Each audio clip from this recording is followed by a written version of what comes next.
One might argue that if Corvindre had simply said her name, none of it would ever have happened. But then again, if the woman had waited 3 heartbeats longer at the door, he would have said it. So really, when one thinks about it carefully, the whole ruinous business was nobody's fault at all, which is, as anyone who has ever lost something will tell you, the very worst kind of fault there is. Maren Vale had been summoned to the great hall of Vardenhold twice in her life. The first time she was 11 years old and small enough to hide behind a pillar, and a man with gray at his temples put a hand on her shoulder and told the steward that this one could read, and that she was to be given a bed and a candle and a place among the rolls. The second time was tonight. She stood at the foot of the dais in a clerk's gray wool, with ink still under her fingernails, because nobody had told her why she was wanted, and she had assumed, the way she always assumed, that somebody upstairs had misplaced a treaty and needed a woman who knew where it lived. It was, as far as she had ever been told, the only remarkable thing about her. The hall was full. That was the first thing that was wrong. 200 of the great houses of Vardenhold stood shoulder to shoulder beneath the banners, and every single one of them was looking at her, and Maren had the sudden airless understanding that she was not here about a treaty. At the top of the dais, the Alpha King of Vardenhold sat with one hand curled around the arm of his father's chair, and did not look at her at all. 11 days ago, in a cold corridor outside the muniment room, Corvindre had walked past her with an armful of maps, and stopped so abruptly that he dropped every one of them. She had knelt to help him gather them. He had not moved. And when she looked up, he was staring down at her with an expression she had never seen on a king or on any other man, and something under her ribs had reached out and taken hold of something under his, faded. The thing the old women in the poorhouse used to talk about to keep warm. For 11 days, she had carried it like a coal in her mouth. He had come to the archive 4 nights running, and sat on the window ledge with his boots up like a boy, and asked her what she was copying, and listened to the answer as though it mattered. On the 4th night, he had touched the back of her hand with 2 fingers and told her that he had never in his life wanted to keep anything, and that he wanted to keep her, and that he did not yet know what to do about it. Now she stood in the great hall and understood that he had decided. "My lords," said Bevan Locke. The Lord Chancellor came forward with a paper in his hand, and Maren felt her heart do something small and confused, because Bevan had raised her. Bevan had taught her the difference between a true seal and a false one. He did not look at her either. "There has been talk," Bevan said, "of a bond, of a fated bond between our king and a woman of no name. I would have let the talk die quietly, but talk of that kind does not die, it rots. And so I bring the court the truth of it, and I do it here, in the open, where nobody can say afterwards that we hid a thing." He held up the paper. "This woman was placed in the palace of Vardenhold by the crown of Solenen 9 years ago, to sit among our treaties and read them, and to send south what she read." The hall made a sound like water going out. "The bond is a fabrication," Bevan said, "a working. It was made to reach a young king through the one door he keeps unlocked, which is his loneliness. My lords, I have been a fool. I brought this girl in myself. I gave her the key to the room where we keep our promises." Maren heard all of it. She also, at the same time, quite calmly, saw the flaw. The seal was Solanese, and it was a good forgery. But Selena had changed the wax in the 2nd year of Ansel's reign, from red to brown, and this seal was red, and the letter was dated after the change, and any clerk who had spent 9 years with her nose in the treaty rolls of 2 kingdoms could have told him so. She opened her mouth to say it, and then she looked up at the dais. Corvindre had gone the color of ash. He had been ill for weeks. She had noticed it in the corridor, in the archive, in the way he sometimes stopped in the middle of a sentence and had to find his way back to it. He was gripping the arm of the chair so hard she could see the white of his knuckles from the floor, and his mouth was slightly open, as though he had begun a sentence somewhere and never finished it. "Your Majesty," said Bevan gently, "is this woman your mate?" And Corvindray said nothing. Marin waited. She was aware afterwards that she had waited a very long time. Long enough for the wax on the candles to gutter. Long enough for Lady Sennet of Ostmere, who had been promised the throne since she was 14, to smile behind her hand. He did not say yes. He did not say no. He did not say her name. And something in Marin, which had spent 11 days being cautiously, foolishly, unbearably happy, put its head down and understood. She did not cry, because she was not going to give them that. She reached up instead and pulled the pin out of her collar, the small tarnished pin of an archivist of Vardenhold, which Bevan Locke had given her when she was 11, and which she had worn every day since. She closed her fist around it and said, the old words the women in the poorhouse used to say. The ones for a bond refused. Freely made, she said. Freely, unmade. I take it back. The hall went silent. It is a small rite. You give back the thing that gave you your place and you go, so that you do not spend the rest of your life feeling him breathe. She opened her hand and let the pin fall. It rang on the flagstone. It rolled. It stopped. And Marin Vale stood in that hall with an empty fist and felt absolutely nothing at all.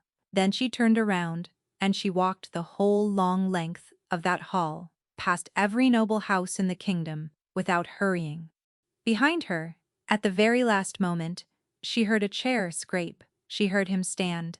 She heard him draw a breath, the way a man draws a breath when he has finally, far too late, found the word he was looking for. And then the great doors of Vardenhold closed behind her, and whatever it was that the Alpha King said to her that night, Marin Vale did not hear a single syllable of it. She never asked. For 1 year, she never asked. Selene in summer smelled of cut hay and hot stone, and Marin had learned to love it the way you learn to love a room you did not choose.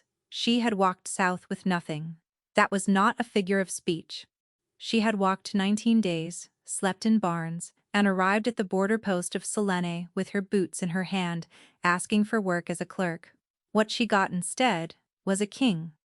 Ansel came down to the border post himself, because a woman had turned up at his gate, claiming to be the archivist of the Vardenhold Treaty Rolls, and he was the sort of man who found that far more interesting than a war. He sat across a plank table from her in a guardhouse, in his shirt-sleeves, with a cup of bad tea, and asked her one question. The grain tithe of the Northern March, he had said. Which article? The 11th, Marin said. And it is wrong. It has been wrong since your grandfather signed it. You are paying twice for the same road. Ansel had put down his tea. That was the beginning. Now, a year on, she stood at the window of a chamber too large for her, and watched them load the carriages in the yard below, while Nessa did something merciless with her hair. Cold still. I am holding still. You are vibrating, said Nessa, like a struck bell. The crown was on the table. She had worn it perhaps a dozen times and still had not got used to the fact that it did not feel like a costume, which was somehow worse than if it had. You do not have to go, Nessa said more quietly. He would not make you go. I know he would not. Then say the word, and I will tell them you have a fever. Marin looked down at the yard. 40 riders. The banners of Selene, hanging limp in the heat. The article that beggars our northern march is the same article that beggars theirs. Vardenhold has been bleeding grain for 9 years, and nobody in that palace can read well enough to find out why, and I have spent a year learning exactly how to fix it. She picked up the crown and set it on her own head without ceremony. The way you put on a hat. I am not going to sit in a warm room in the south and let the people I grew up with starve because I am frightened of a man. Nessa was quiet for a moment. Are you frightened of him? No, said Marin. It was even true. That was the strangest part. She had braced for the grief every morning of that first year the way you brace for a blow, and it had simply never come. And the place where he had been stayed quiet. And after a while, she stopped checking. She was not brave. She was empty. She had made her peace with the difference. Then why, said Nessa, have you changed your gown 4 times? Marin did not dignify that. They rode north for 9 days. She had crossed that border once with her boots in her hand. She crossed it now at the head of a column. And on the 8th day, she saw that the fields on the Vardenhold side were thin and yellow and wrong, and she stopped the column and knelt in the dirt and put her hand in it, and Ansel, riding up, did not ask her what she was doing. Bad? He said. It has been bad for years. She rubbed the soil between her fingers. Whoever is robbing that treasury is not taking gold. Gold gets counted. They're taking the thing nobody counts. Ansel looked out at the yellow fields for a long moment. Marin, when we get there, if he says anything to you at all, he will not. If he does, said Ansel, you have only to look at me. She did not answer because they were already in sight of the towers, and because there was nothing to say to it that was not enormous. The great hall of Vardenhold has one door. It is very tall, and it takes 2 men to open each side of it, and when it opens, it makes a low grinding sound, like a stone being rolled off a tomb. Marin Vale had walked out of that door 1 year ago with an empty fist, a dropped pin ringing on the stone behind her, and nothing to her name. Her Majesty, the herald bellowed, Marin, Queen of Selene, and the doors ground open. The thing nobody tells you about a crown is that it is a lever. Marin walked into that hall and felt the room take her weight and shift, and she understood, in the space of 4 steps, exactly what she had become. She was no longer a clerk in grey wool who could be discussed. She was the wife of a king with 40 riders in the yard and a treaty in his saddlebag, and every one of those 200 faces that had watched her walk out was now obliged, by law and by custom, and by simple, naked fear, to bow. They bowed. Lady Senate of Ostmere bowed lowest of all, and Marin, walking past her, thought with great clarity that she had not known she was capable of enjoying anything so much. Then she reached the dais and made herself look up. Corvindray was thinner. That was the first thing, and it landed low and unfairly, and she had no defense prepared for it. He was a big man, and he had been carved out somewhere in the last year, and the fine bones of his face were doing something. The fine bones of his face had no business doing. He was in black. He was standing, which he had not been the last time, and he was looking at her with the total arrested, undefended attention of a man watching a door open in a wall. He had spent a year convincing himself was solid. Marin felt nothing. She noted this with savage satisfaction, the way you might note that a wound has finally scabbed. Whatever this was, this heat behind her sternum, this appalling awareness of the exact distance between them, was not a bond. It was memory, and memory was a thing a disciplined woman could simply refuse to look at. Your Majesty, said Ansel warmly beside her, and put out his hand. Corvin did not take it. For one beat too long, Selene, he said. His voice was rougher than she remembered. You are welcome, in Vardenhold. We are glad of it. May I present my wife? And there it was. Marin watched the word go into him. She had spent a year telling herself she would feel nothing, and she felt something then, and what she felt, to her lasting shame, was not triumph. Your Majesty, she said, and she inclined her head precisely as far as protocol required, and not 1 hair further. Corvindray opened his mouth. My lady, said Bevanlock. The Chancellor came down the dais steps, with both hands out, and a smile of such warmth and such grief, that for one lurching second, Marin was 11 years old again, and holding a candle. Queen, Marin, you will forgive an old man his feelings. I have prayed for a year that you were alive. I was alive, said Marin. So I see. His eyes were wet. They were genuinely wet, and that was the thing about Bevanlock, that she had never once been able to get behind. Then, let us have the difficult thing out in the open, where nobody can say afterwards that we hid it. He turned to the room. He had a very good voice. He had taught her to read with that voice. A year ago, this court was told that a bond existed between our king and a clerk of the archive. If that were true, This lady's marriage is a mockery, and this treaty is a fraud, and every man here knows it. So, let it be said aloud and be done. He turned. Your Majesty, before the court of Vardenhold and the crown of Solene, was there ever a bond between you and this woman? Marin stood very still. It was, she thought distantly, a perfect trap. If Corvin said yes, then she was a bonded woman married to another king, and Selene would have to repudiate her before nightfall, and the treaty would burn, and Ansel would be dragged into a war he could not win. If he said no, he unmade her in front of everybody for the second time.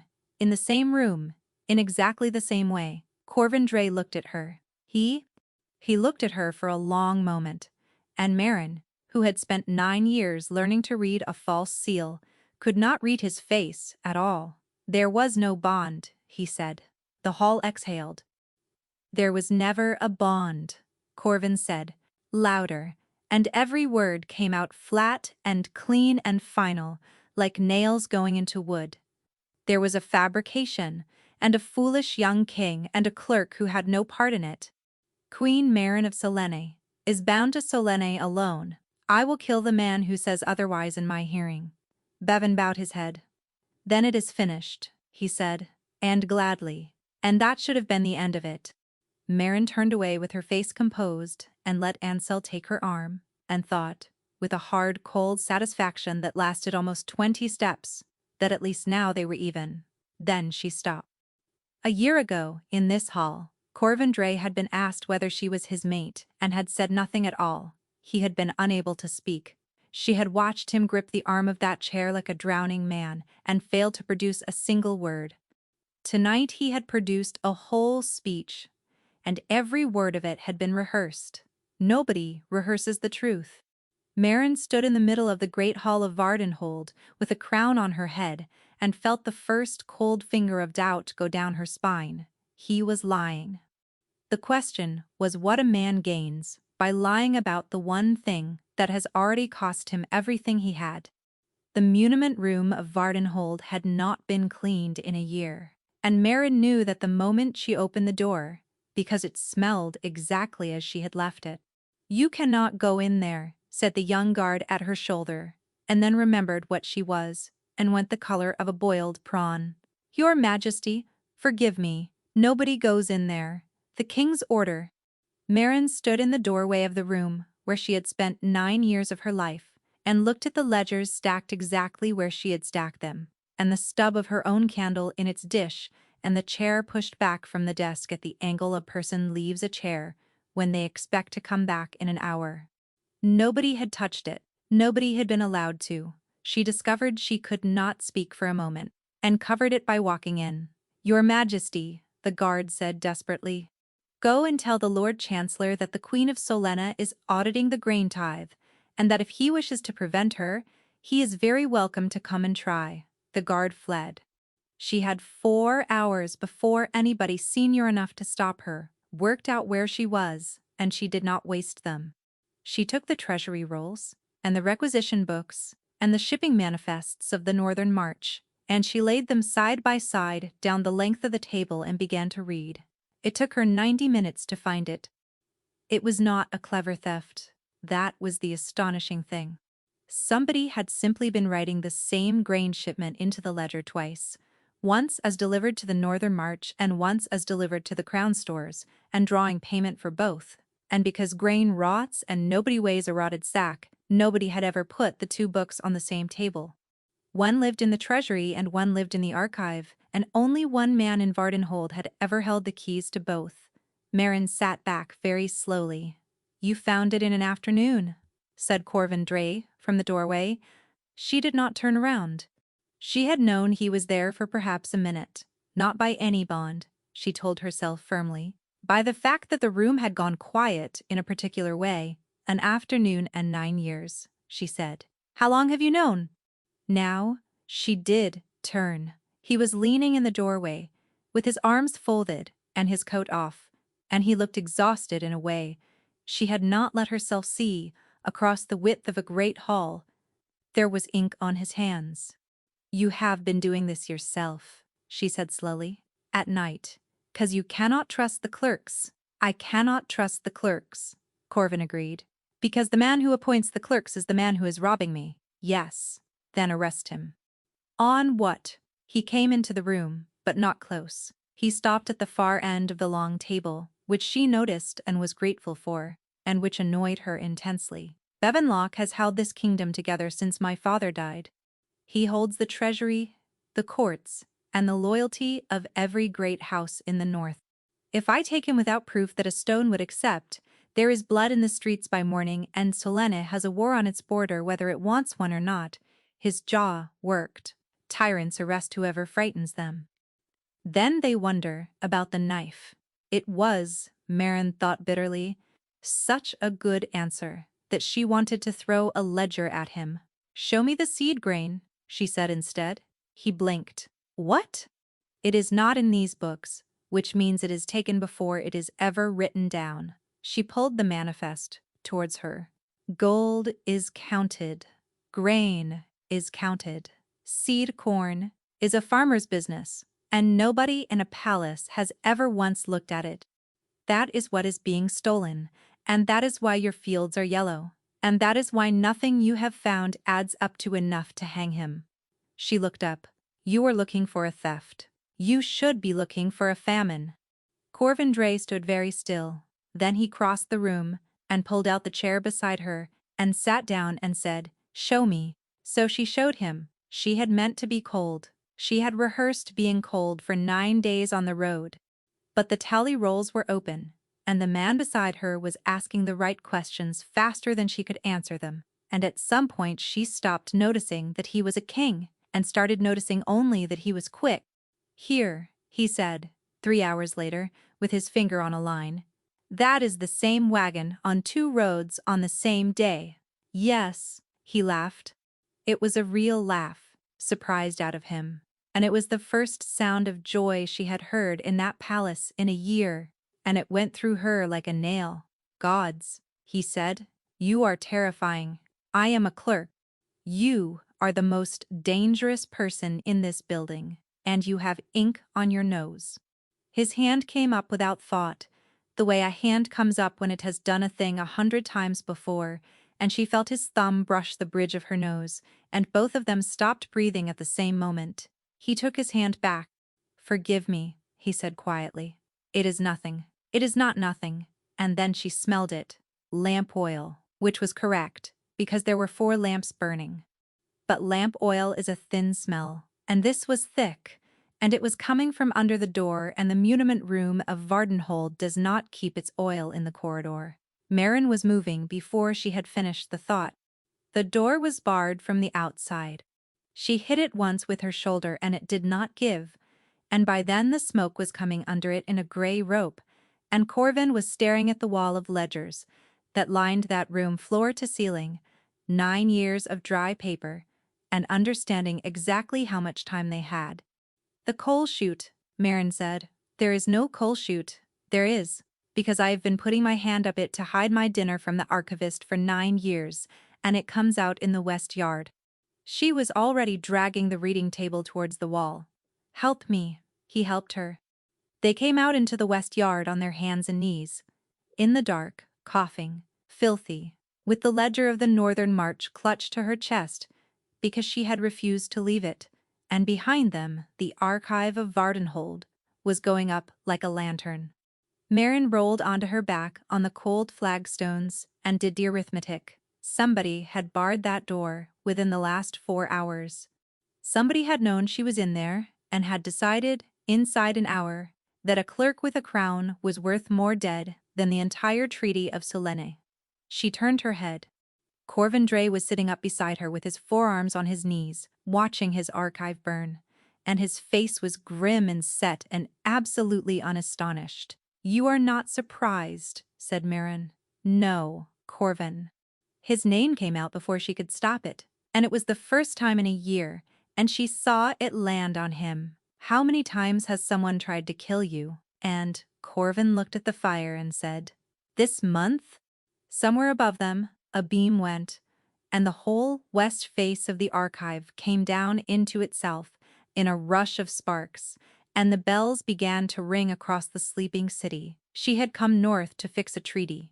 She was going to have to fix something considerably worse. They gave her a chamber in the East Tower with a good lock, and Marin spent the next 3 weeks doing what she was best at, which was reading. What she was not doing, she told herself, was thinking about Corvin Dre. She thought about him constantly. It was infuriating. She was a married queen of 28, with a treaty to save, and a chancellor to hang, and instead, she was lying awake in the dark cataloging, the way he had said "forgive me" in the archive, low and rough, as though the words hurt him on the way out. So she did what any sensible woman does with an inconvenient feeling. She turned it into work. She began, quite deliberately, to investigate him, because there was something wrong with the man, and it was not grief. He was ill. Some mornings he was the fastest mind in the room, and some afternoons she watched him lose the thread of a sentence halfway through and go gray and cover it with a joke, and nobody at that council table said a word about it, which told her that everybody at that table had learned not to. She started keeping a note, in a hand so small it looked like a pattern, in the margin of a book of tithes nobody had opened since the reign of his grandfather. The dates, the hours, what he drank, who poured it. It was on the 10th day that she noticed he was always worst in the evening, always after council, and that at every council, there was a jug of the black tea of the north on the table, and only one man ever poured it. Bevan Locke poured for everybody. He had poured for her when she was a girl. Marin felt something very cold walk up her arms. She did not go to Corvin. She went to Nessa, and Nessa found her a physician's herbal out of the Solanese baggage, and Marin read it from cover to cover in a single night. And on the 9th page she found a root called wolfspine, which is not a poison at all. Wolfspine does not kill, it dulls. It was used in the old wars on captured alphas, because a man who cannot hear his own instincts will hesitate at the exact moment he most needs to move. It is very slow. It takes months to build. And the first thing it takes, said the herbal, in a dry, marginal note, written some 200 years ago, is a new bond. An unclaimed bond is a thread, and a thread goes quiet under the drug, the way a candle goes out under a hand. Marin put the book down and looked at the wall for a very long time. He had been sitting on that dais a year ago, with the stuff in his blood, gripping the arm of that chair like a drowning man, and he had been asked in front of 200 witnesses whether the woman on the floor of his hall was his mate, and he had not been able to feel her. She discovered that her hands were shaking and put them flat on the table until they stopped, because there were 2 ways to read it, and she had a whole year of hating him invested in the second. Either he had said nothing because he could not feel her, or he had said nothing because he did not want her, and the drug was a convenient excuse that a foolish woman with an old wound might reach for, and she would rather burn than be that woman. She found him at midnight, in the ruin of the archive, going through the ash, with his boot by lantern light, and he did not turn around when she came in, and she understood from the set of his shoulders that he had known it was her from the moment she crossed the yard. "You should not be here," he said. "Neither should you. It is my building. It was my life," said Marin, and he flinched. She came and stood beside him in the ash. "I want you to tell me why you lied," she said. "I did not lie. You stood in your own hall and swore there was never a bond, and every word of it was rehearsed." She turned and looked at him. "You were never a good liar, Corvin Dre. And I will tell you how I know. A year ago, in that same room, you could not produce a single word, and a man who cannot lie under pressure does not suddenly become fluent unless somebody has written it out for him first." Corvin closed his eyes. "Ask me tomorrow," he said. "No, Marin, do not." It came out of her like a whip crack. "Do not say my name as though you have any right to it. You did not say it when it would have cost you something. You do not get to say it now that it is free." The lantern hissed, and then he turned around, and the look on his face stopped the breath in her throat, because there was nothing on it. No charm, no crown, no defense. Just a man who had been holding something up with both arms for a year and had run out of arms. Because if I had said yes, he said, very quietly, you would have been dead within the month. Bevan had already written the warrant. I saw it on his desk, spy, working, execution, all of it drawn up and waiting on a word from me. And the only thing keeping you alive was that I had not yet claimed you. Marin stared at him. So I let you go, he said. And I have hated myself for 365 days. For how well it worked? You should have told me. I could not reach you. You were gone in a night. You went south with nothing and you married a king inside 4 months. And by the time I knew where you were his. You could have written. And said what? He laughed, and it was awful. Forgive me for the public humiliation. I did it out of love. Please do not tell anyone. There is no letter, Marin. I sat down to write it 100 times, and every version ended with you dead in a cell, so I burned them. And I let you hate me, because a woman who hates a man is not a woman he is bonded to. And while Bevan believed that, he left you alone. She could not speak. And then you walked back through my door with a crown on your head and 40 riders in the yard. And do you know what I felt when the herald said your name? I felt afraid. Because you had come back into the one room I could not keep you out of. The lantern guttered. Marin was aware distantly that she had crossed the floor. She did not remember deciding to. She was close enough to see the ash on his throat, and he was looking down at her with his whole ruined heart in his face. And she was a married woman standing in the ruin of her life at midnight, and there was nothing left in her that wanted to be sensible. His hand came up and stopped short of her jaw. Tell me to stop, he said roughly. Say one word, and I will never speak of it again as long as I live, and I will hand you back to Selene with my own hands, and I will never once look at you across a table for the rest of my life. Say it. Marin opened her mouth. And she thought, with awful clarity, of Ansel of Solesmes, who had put a cup of bad tea in front of her in a guardhouse, and asked her about the 11th article, who had given her a name, and a crown, and a country, who had said, on the road north, you have only to look at me. She stepped back. Stop, she said. Corvin Dray let his hand fall. Then it is stopped, he said. He turned away, and he picked up the lantern, and he began to walk out of the ruin of the archive, and Marin stood in the ash with her fists closed, and let him get 5 paces before she broke. I never stopped, she said. He went absolutely still. That is what you want to hear, so have it. I never stopped. Not on the road, not in Solesmes, not for a single hour of an entire year. Her voice cracked straight down the middle and she let it. But I cut it, Corvin. I cut it myself in front of your whole court, with a pin out of my collar, and it is gone, and I would not give it to you if I had it, because I am another man's wife, and he is a better man than either of us. The silence went on a long time. Then Corvin turned around, and the lantern light caught his face, and Marin saw that he was looking at her with an expression of dawning and absolute horror. Marin, he said, what do you mean it is gone? I told you I severed it. You severed it, he repeated. Yes. You cut the bond, and it went quiet, and you have felt nothing for a year. He was very white. And you assumed that meant it was dead. Corvin, she said, what are you saying? And Corvin Dray said, I have felt you every single day. That is not possible. Marin, it is not possible. She was backing away from him, across the ash, and could not seem to stop. I cut it. I stood in front of 200 people and I threw down my own pin and I said the words.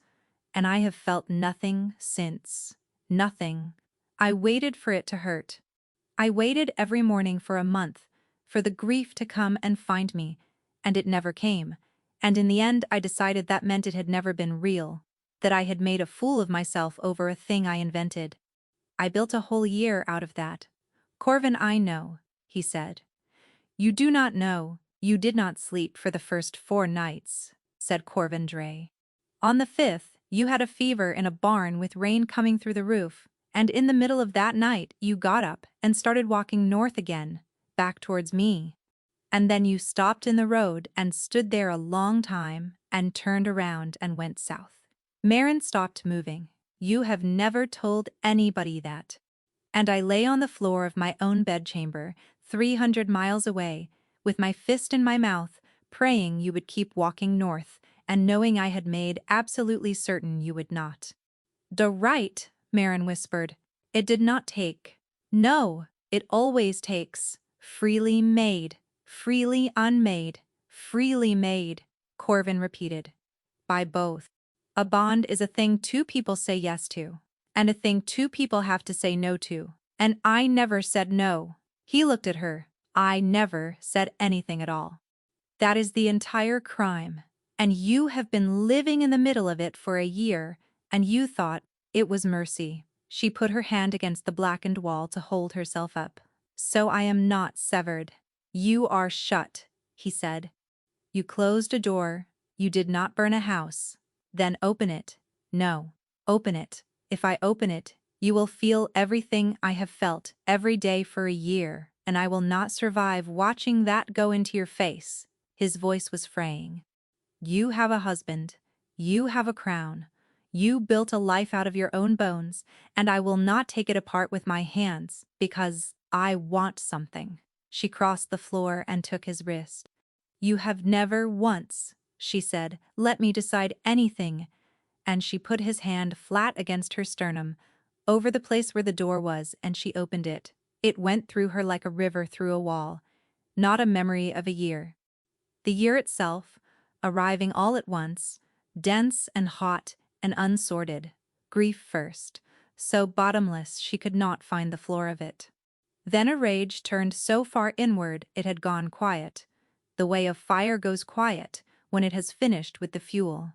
Then, underneath all of it, patient and ordinary and unbearable, the plain fact of him wanting her, without hope, on a Tuesday in a corridor for a year.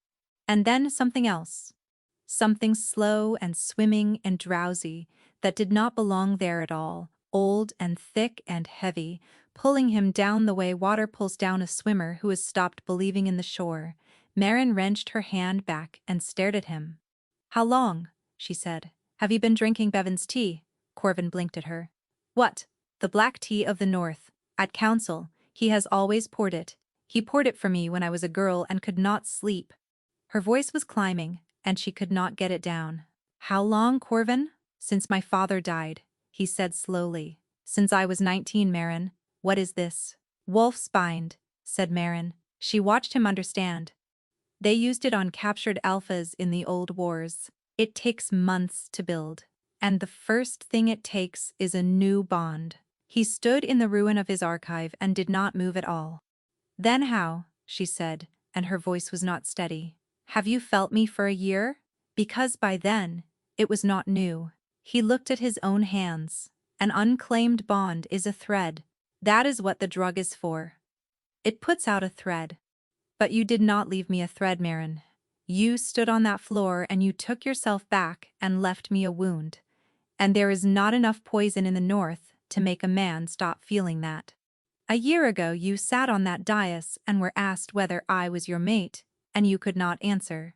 And I have spent every day since hating you for the pause. She was shaking. "You were not choosing. Corvin, you could not feel me. He made certain you could not feel me. And then he asked you the question in front of the entire kingdom."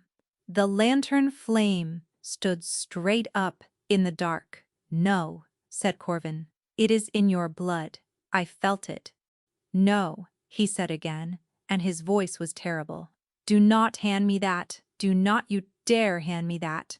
She had come prepared for grief, or fury, or the slow collapse of a man learning what has been done to him. She was not prepared for the way he turned on her. "I knew what I was doing," he said. "I was slow and I was sick and I was frightened, and I have gone over that night 10,000 times, and I could have said your name.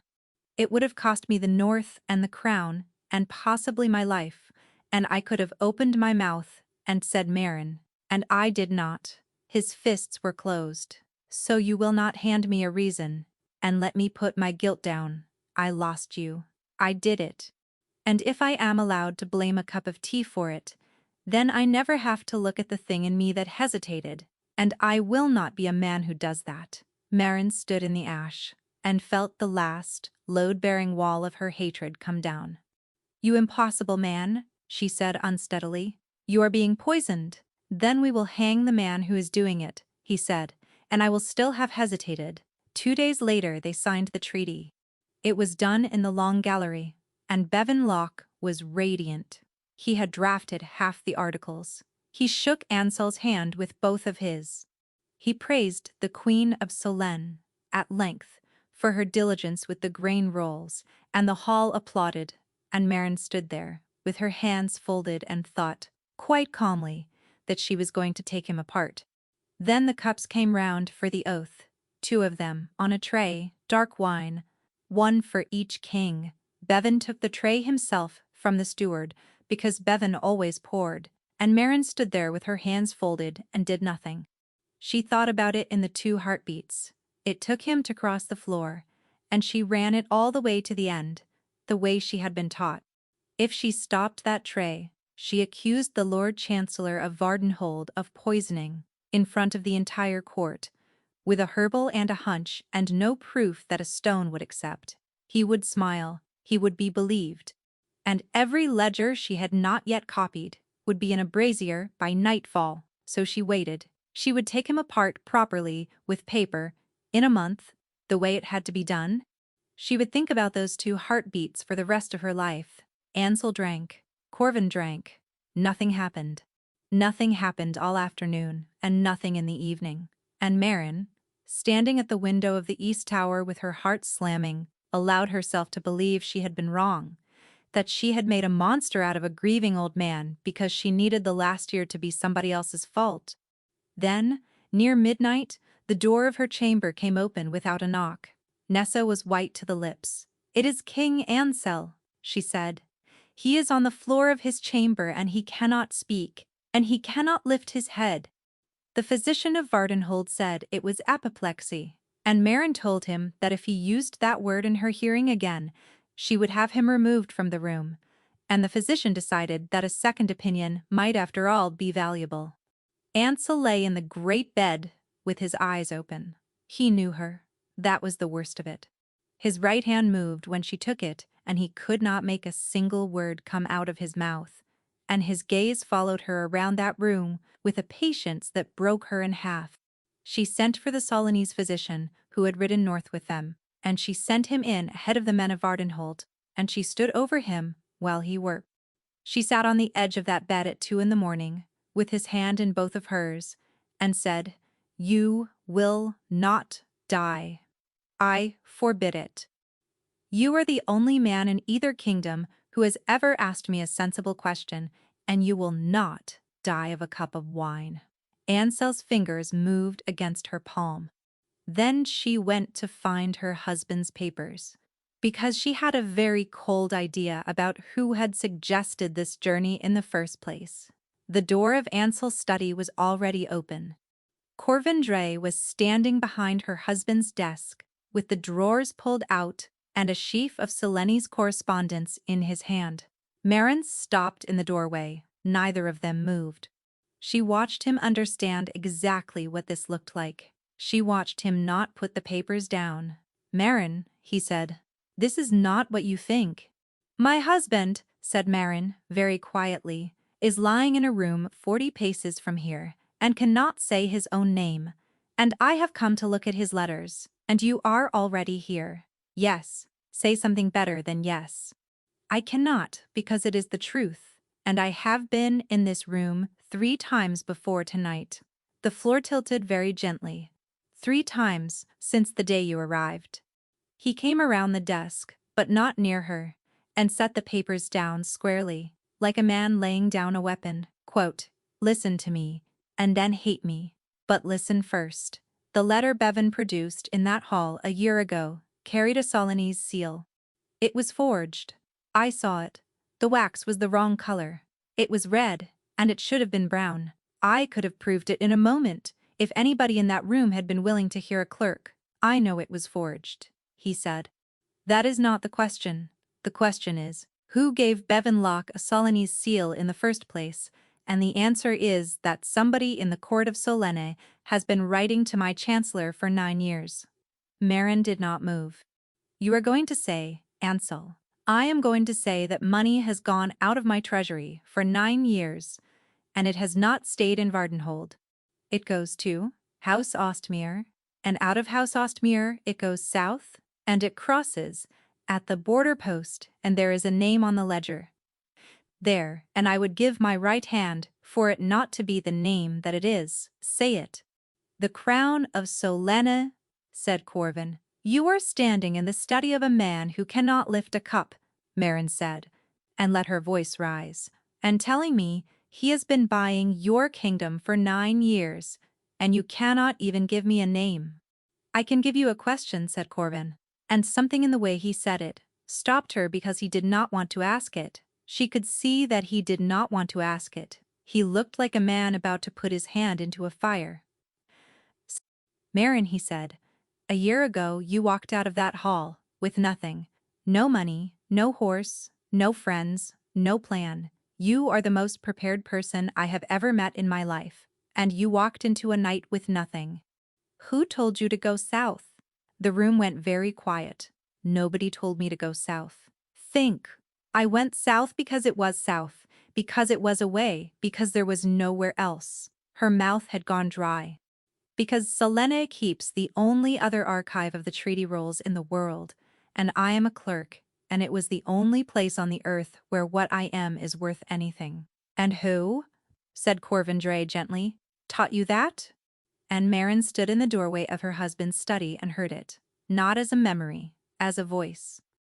Bevanlock, standing behind a small girl in the archive with his hand on her shoulder, sang in that beautiful, patient voice that there was only one other place in the world that kept rolls like these, and that it was in the south, and that a woman who could read them would never in her life go hungry there.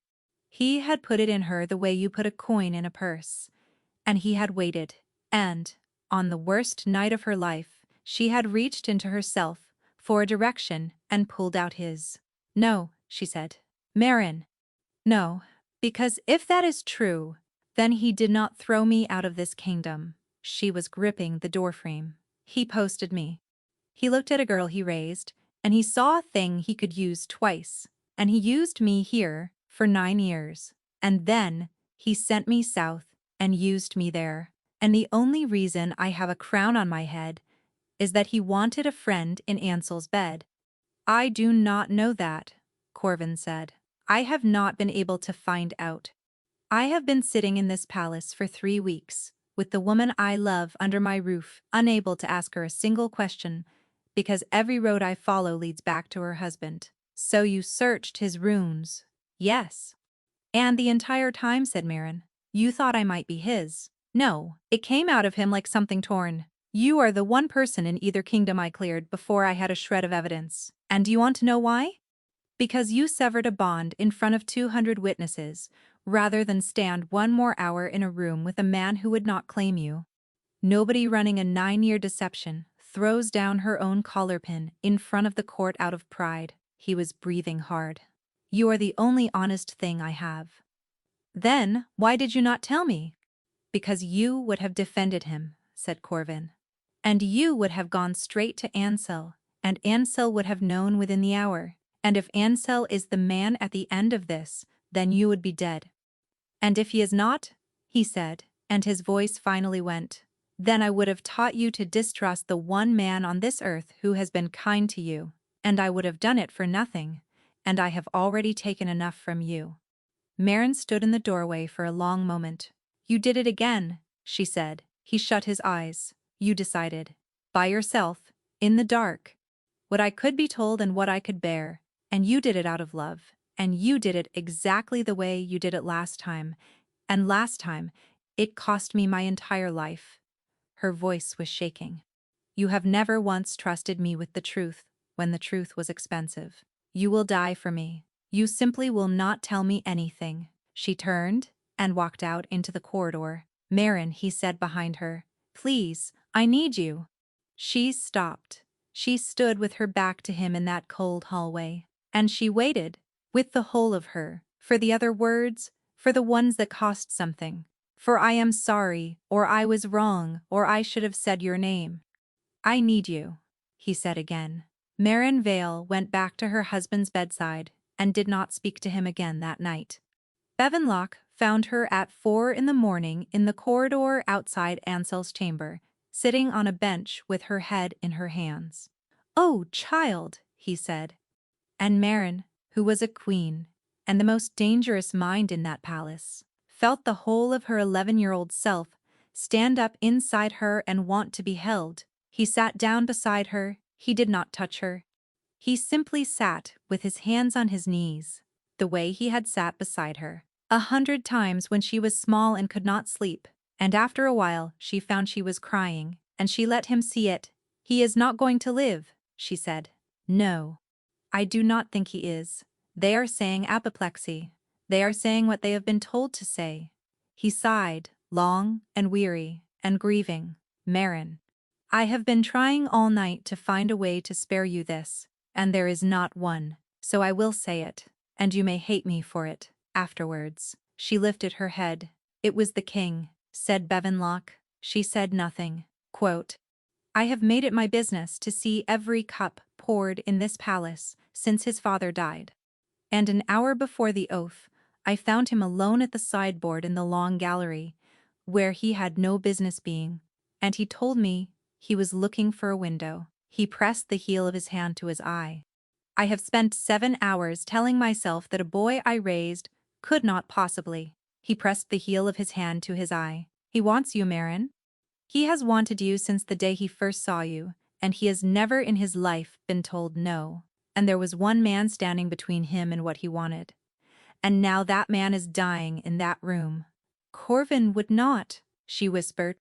"He would tell you he would not. He loves me." "Yes," said Bevan, "and that is precisely what frightens me." Marin wiped her face with the back of her wrist. "What did he use?" And Bevanlock, gently, kindly, with 20 years of love in his voice, said, "Wolf-spined. Child, there was wolf-spined in the cup." The corridor went absolutely silent. She had spent 9 years learning to keep her face exactly where it was, while she read a forged seal, and she did it now, and the world reorganized itself around her like a room when the lamp is finally lit. Wolf-spined. She had learned the word 10 days ago out of a Solanese herbal. She had said it aloud to exactly one living person in the ruin of a burned archive at midnight, with no other soul within 100 paces. There was no wolf-spined in Ansel's cup. She had stood over the physician and watched him name what was in her husband's mouth, and it was Ravensfoot, and it was Gallwort, and neither of them dulls anything. They kill.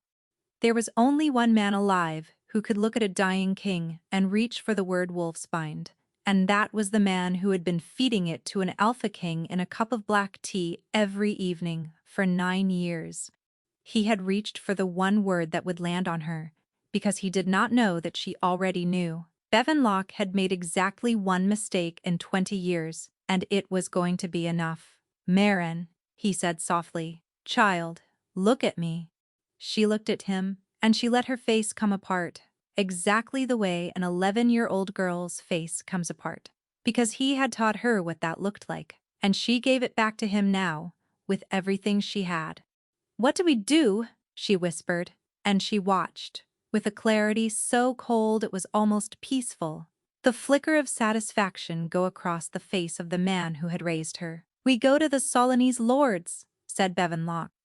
"Before he can arrange the story, their king is dying under a Vardenhold roof, poisoned by a Vardenhold hand, and the only witness with a crown on her head is his own wife." He took her hands in both of his. "You will tell them what you saw. They will believe nobody else on this earth. And then a king who murders his guests cannot sit on that throne, and the great houses will need someone steady to hold the north while the dust settles. There are good names ready. Ostmere among them." Marin nodded. "At dawn," she said. "At dawn," Bevan agreed, and he stood, and he put his hand on her shoulder, the way he had when she was 11, and Marin Vale sat perfectly still underneath it and let him. By dawn there were 40 Solanese swords in the great hall of Vardenhold, and no way for this to end without a war. They had put Corvin on the floor of his own hall. Not in irons, because no man in that room was willing to be the one who laid hands on an Alpha King, but they had taken his sword and put a ring of steel around him, and he stood in the middle of it and did not look at the swords. He was looking at the door. Marin came through it, with Bevan Locke at her right hand. The whole hall turned. The Solanese lords, grey with grief and fury, leaned forward. The great houses of Vardenhold, who had watched her walk out of this room in grey wool a year ago, understood that the clerk had come back to bury their king. Lady Sennet of Ostmere touched her mouth to hide what was on it, and Corvin, he was not afraid. That was the thing that nearly broke her. He stood in a ring of foreign steel and watched the only woman he had ever loved walk in to condemn him, and what was on his face was not fear, it was permission. "Do it," said his face. "If it saves you, do it, and I will not say one word." "You, impossible man," she thought. "My lords," said Bevan Locke, "Her Majesty of Selene will tell you what she saw." Marin walked into the middle of that hall. She had walked this floor before, with an empty fist and 200 people watching her go. She walked it now in the other direction, and she took her time. And when she reached the center, she did not turn to the Solanese lords. She turned to Bevan. "Say the word again," she said. He blinked. "Child, the word you said to me in the corridor at 4 this morning. The one you used for the poison in my husband's cup. Say it to the room." There was a pause of half a heartbeat, and in it, Marin watched a man who had never in 20 years been caught out arrive at the edge of the map. "Wolfsbind," said Bevan Locke. "Louder. Wolfsbind? And I do not know what game you are playing, but your husband is dying." "He is dying," Marin agreed. "Of Ravensfoot and Gallwort, which is what the Solanese physician named at midnight, and which any surgeon here may confirm for himself." She turned to the room. "There was no wolfsbind in that cup. Wolfsbind is not a poison. It does not kill. It is a dulling agent used on captured alphas in the old wars. It takes months of daily dosing to build in the blood, and precisely 2 people in this kingdom have spoken that word aloud in 9 years. She looked at Bevan. "I am one," she said. "You are the other, and I only learned it 10 days ago." The silence in that hall had a floor to it. "Search his chambers," said Marin. "This is grief," said Bevan Locke, and his voice was still beautiful and still warm, and it was working on the room. She could feel it working. "My lords, she has sat all night with a dying man. She is not herself." "Search his chambers," Marin said again, "and bring me the Northern March ledger from the 3rd shelf, and set it beside the Crown Store ledger from the Treasury, which has never in 9 years stood in the same room as it, because only one man has ever held both keys." Bevan's hand moved. He was 70 years old, and he was faster than any of them. And he did not go for a blade, because Bevan Locke had never in his life needed a blade. He went for the fire. There was a brazier burning by the dais against the cold of the morning, and he reached it with the sheaf of papers he had carried under his arm since 4 o'clock and had never once put down, and he had them in the coals before a single Solanese sword cleared its scabbard. The flames went up green and greedy. Bevan Locke stood over the brazier and watched 9 years of ledger entries curl and blacken, and he began, quietly, to laugh. Marin walked over and stood beside him. "Bevan," she said. He looked at her, and the warmth was gone. Out of his face, and what was underneath it was nothing at all. "You cannot prove a word of it now," he said. "You taught me to read," said Marin Vale. She pulled a folded sheaf of paper from the front of her gown and held it up so the whole hall could see it, and her hand did not shake. "When I was 13 years old," she said, "you stood behind me in that archive and told me that a document which exists in one place does not exist at all. That fire and water and mice and men take everything in the end, and the only true copy of anything is the copy nobody knows you have made, her voice carried to the back of the hall. I carried the Northern March out through a coal chute in my arms, the night you burned my archive, and I copied it before dawn. I copied the Border Post Ledger 3 weeks ago. And I sent a second copy of both south with a rider, the day I understood what you had done, and it is sitting in the treasury of Selene, and there is nothing you can burn in this room that is worth anything at all. She let the paper fall open. You were the best teacher I ever had, she said. You should have remembered what you taught me. Bevan Locke looked at her for a long moment. Then he lunged. He did not lunge at her. She had half expected it, and she was braced for it, and it never came, because he was not a fool, and there was only one thing left in that room that could still save him. He went for the brazier again, for the last unburned corner, and Halvard of the Vardenhold Guard put him face down on the flagstones before his hand reached the coals, and it was over. They dragged him out. He did not shout. He went with his head up, the way a man goes who has decided that dignity is the only property he has left, and at the door, he looked back once, and Marin made herself hold his eyes, until he was gone. Then the hall came apart into noise. The Selenese swords went down, and Marin stood in the middle of the floor, with her copies in her hand, and could not, for a moment, remember how legs worked. Corvin came through the crowd. He did not touch her. He looked at her the way a man looks at the sun coming up over a country he thought he would never see again. There is one more thing, said Marin, and then I am going to be sick. She turned to the hall and raised her voice. Your king has been drinking wolfsbind in his tea every evening since he was 19 years old, she said. The Lord Chancellor poured it. A year ago, in this room, that man asked your king a question about a bond that he had spent 7 years making certain your king could not feel. The hall made a low, ugly, rising sound. He was drugged, Marin said.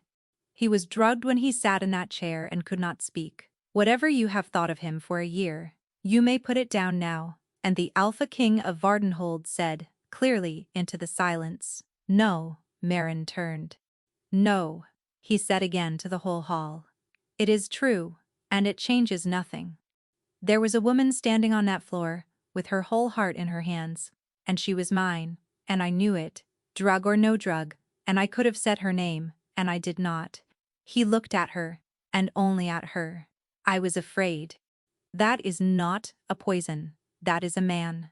And I will not stand in front of this kingdom and be forgiven for the one thing I have actually done. The hall did not make a sound. Marin looked at him for a long moment.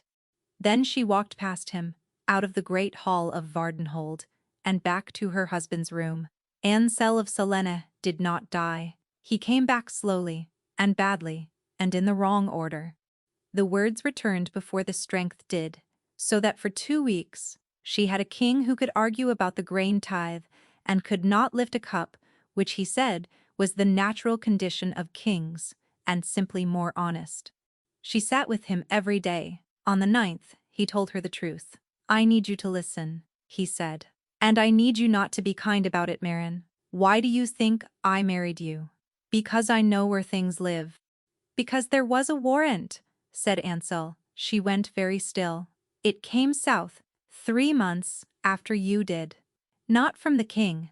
From the chancellor, in the chancellor's hand, under his own seal, demanding the return of a Vardenhold subject wanted for the fabrication of a bond and the theft of state papers. He watched her carefully. It was a death warrant with good manners on it, and I could not refuse it. Not for a clerk. Marin's mouth had gone dry. But I could refuse it, said Ansel. For a queen. The room was very quiet, so I married you. In the small chapel, with 2 witnesses and a contract that is in my strong box, and that you have never read. And it says this marriage is a shield and nothing else, and that either of us may end it at any hour by saying so. He shrugged, and it clearly hurt him. I have never asked anything of you but your counsel. You have given me a treaty that will feed my northern march for 50 years. You have paid for that crown 4 times over, and now I am giving it back, Ansel.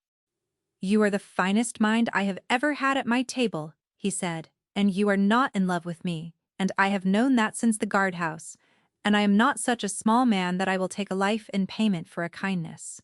He closed his eyes. Go home, Marin. That is not my home. Yes, said Ansel of Selene. It is so. She was free. She had expected it to feel like a door opening. Instead, it felt like standing in an open field with no walls anywhere and no idea which direction was north.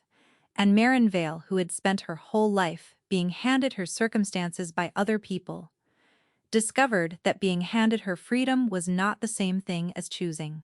She did not go to Corvin. She stayed in Vardenhold through the autumn, because there was a kingdom to unrob and nobody else could read the books. She sat at the council.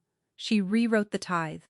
She sent the seed grain north with an escort of her own choosing, and stood in the rain and watched it go into the ground.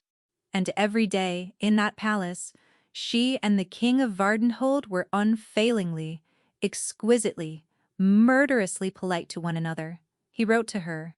He did not speak to her about it, not once, because she had told him in the ash that he had never trusted her with an expensive truth, and he had evidently decided to spend the rest of his life proving her wrong on paper.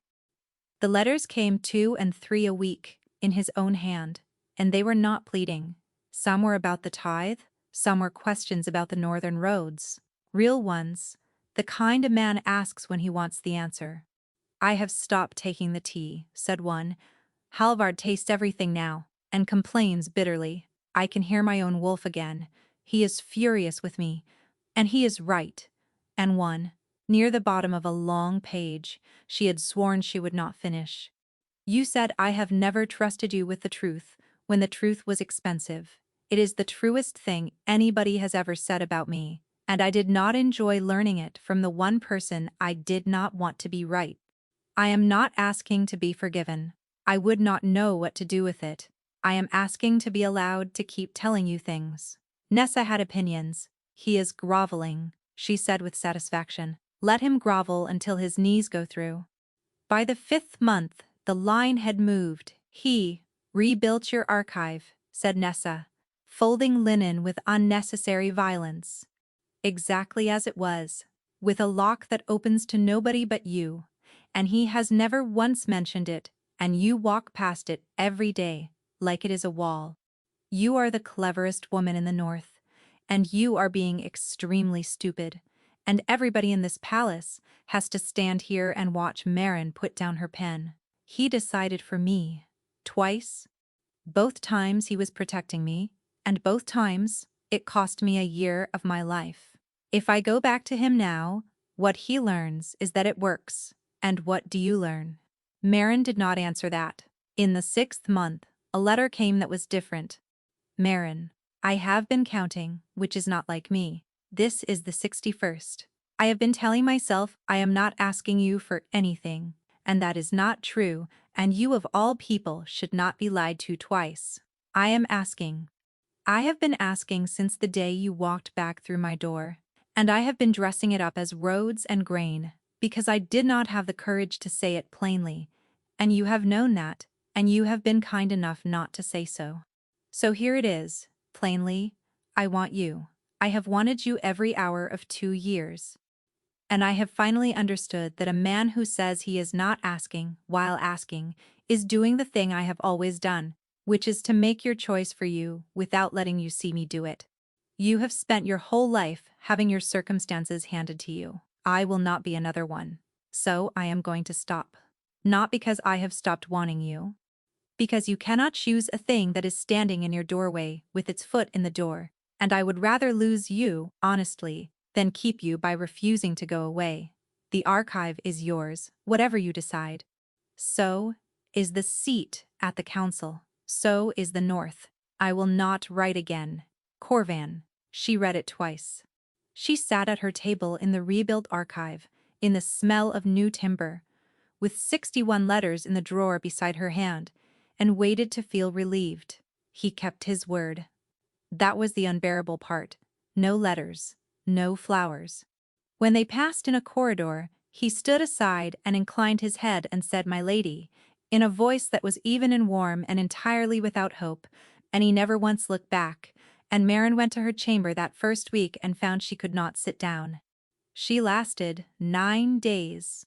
On the 9th, she came out of the archive at dusk and stood in the yard, and the first snow of the year was coming down on Vardenhold, and she put her hand flat on her sternum over the door she had shut with a collar pin 2 years ago, and had never once in all that time opened of her own free will. You cannot choose a thing that is standing in your doorway. "Oh," said Maren Vale, out loud, to nobody at all, "oh, you clever, clever man." The great hall of Vardenhold was full, because it was the first council of the winter and every noble house in the north had come in out of the snow. Maren walked in through the tall doors. They made that low grinding sound, like a stone rolled off a tomb, and she heard it, and she thought about the last 2 times she had heard it, and found that her hands were perfectly steady. 200 faces turned. She had worn gray. Not the gray of a clerk, just gray, plain and warm, and hers, with no crown on her head, because she had sent the crown of Selene south, with the treaty, and had not replaced it. At the top of the dais, the Alpha King of Vardenhold stood up. She saw him understand that something was happening, and not know what, and she saw him do the thing he had promised her he would do, which was to say nothing, and wait, and leave the whole width of that hall for her to cross or not cross exactly as she chose. Maren crossed it, past the great houses, past Lady Senate of Ostmere, past the flagstone where a small tarnished pin had once rung and rolled and stopped, and she did not hurry, and nobody in that hall breathed. She stopped at the foot of the dais. "My lords," she said, "I am going to ask the king a question, and I am afraid you are all going to have to listen to the answer." 2 years ago," said Maren, "I stood on this floor, and a man asked your king whether I was his mate, and your king said nothing, and I cut the bond in front of all of you, and I walked out of that door." She turned and looked at the room. "You watched. Not one of you said a word. I have never held it against you, because I would not have said a word either. That is what a court is." She turned back. Corvin Dray had not moved. He was gripping the arm of his father's chair. She saw it, and she recognized it, and her heart went over. "I am going to give you the thing you never got," she said. And Maren Vale went down onto the first step of the dais, and she held out her hand, palm up, and open, and empty. "Freely made," she said. The hall made no sound at all. "I take back the taking back," said Maren, and her voice cracked, and she did not care. "And I am asking you out loud in front of every soul in this kingdom, where nobody can say afterwards that it was hidden, because I have had enough of decisions made for me in the dark by men who love me. So decide it here in the light, with me watching." She lifted her chin. "Corvin Dray, am I your mate?" Corvin came down off the dais so fast that 2 of the guard reached for their swords. He stopped in front of her, and then he reached into his coat and took out a small tarnished pin, the pin of an archivist of Vardenhold, and he laid it in her open palm and closed her fingers around it, and when he lifted his head his eyes were wet, and he did not appear to have noticed. "I picked it up off that floor," he said, before the doors had finished closing. "I have carried it every day for 2 years. I could not put it down." "Yes," said Corvin Dray, and she opened the door. She had shut it with a pin in this room in front of these people, and she opened it now, with nothing at all, and it came through her like a river through a wall, and it was not grief this time, it was joy. Undefended, unstrategic, appalling joy, arriving all at once from the other side of a door that had stood open for 2 years, waiting for somebody to walk through it. Maren made a sound she was not proud of. The great hall of Vardenhold erupted. "Wait," she said, into his chest, into the noise. "Corvin, tell me what you said." He pulled back to look at her. When the doors closed, 2 years ago you stood up. I heard the chair. I heard you take a breath, and heard you begin. And then the doors shut, and I have wondered every day of my life, since what you were going to say. Corvin Dre laughed. It was a wet, wrecked, disbelieving laugh, and he pressed his forehead against hers. You never asked. I was too proud, Marin. He was still laughing. He was also quite openly crying. I said the only thing I had left to say, and I said it to a closed door in front of 200 people, and every one of them heard it, and not one of them ever told you, because they were all far too frightened of the man who wrote the warrant. Corvin, I said the Alpha King of Vardenhold, freely made. The floor went out from under her, I said freely made, and I do not take it back, and I have never taken it back for 1 hour of 1 day in 2 years. His hands were shaking against her face. That is why it never cut. That is why you were shut and not severed. A bond is a thing 2 people say yes to. I said yes. I said it 3 heartbeats too late, and I said it to a door, and I have been saying it every day since, into a room, with nobody in it. Marin Vale stood in the great hall of Vardenhold, with her palm open and her bond open, and 200 noble houses screaming, and could not get a single word out. Say something, said Corvin. Ask me again tomorrow, she said.